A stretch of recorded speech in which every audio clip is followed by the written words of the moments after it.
In this video, I'm going to show you how to download your customer list from StanStore. Any customer that either downloads a lead magnet or purchases your product on Stan will be added to your customer list. So if you are moving to another platform or you want to add them to another email list at somewhere like ConvertKit, you need to download their info. This is how you do it. So first you'll log into StanStore, and when you do, you'll end up on your homepage like this, and then you will go over to the left side menu and click on Customers.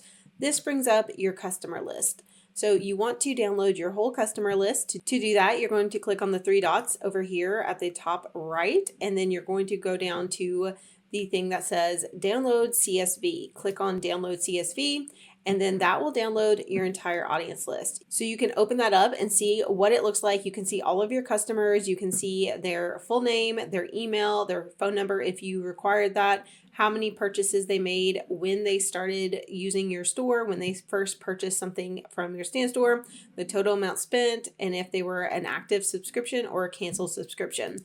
So you will get all of that information when you download your CSV, and then you can upload that to your next platform wherever you're moving, or do whatever you need to with that data. It's really helpful to have your customer list. So I hope this was a helpful video, and subscribe to Create with Pennies for more videos on using Stan and other ways to make money online.